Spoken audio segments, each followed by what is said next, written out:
Okay, this is crazy. Women everywhere are showing support for another woman who tragically unalived her 3 children. What? So the Lindsay Clancy case is one of the most disturbing and now one of the most divisive cases in America. Because Lindsay Clancy is accused of unaliving her 3 children, yet hundreds of women are showing up to court wearing pink to support her. And now a growing social media movement is asking an even more controversial question. Are we getting the entire story? So let's do a quick breakdown. In January of 2023, Lindsay Clancy was at home with her 3 children. Her husband, Patrick Clancy, had been working from home that day. According to the prosecution's timeline, Lindsay asked Patrick to leave the house that evening to pick up medication from CVS and dinner from a restaurant called 3V. Surveillance footage places Patrick at CVS around 5:32 p.m. He called Lindsay and she called him back roughly a minute later. They briefly discussed the medication. Patrick later said she sounded like she was in the middle of something but otherwise normal. Patrick then went to pick up dinner. According to the prosecutors, when he returned home at approximately 6:09 p.m., the house was completely silent. He went upstairs to the bedroom and found the door locked. After getting inside, he saw blood on the floor and an open window. He ran outside and found Lindsay seriously injured on the ground. At 6:11 p.m., he called 911. During that call, Lindsay can reportedly be heard saying, "I tried to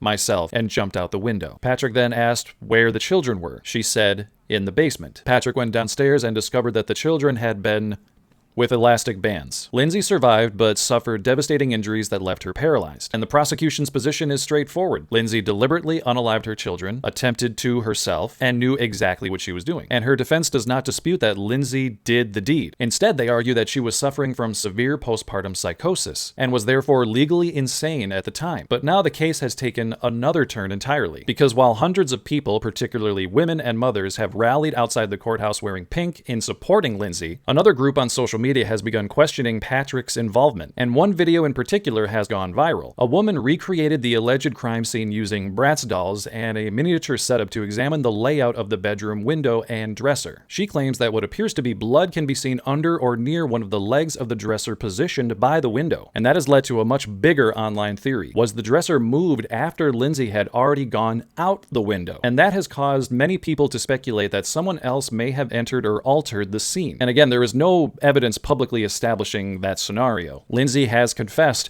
and there's no denying that. But that hasn't stopped the people from supporting her, and it's clear that the divisiveness is not going to end anytime soon.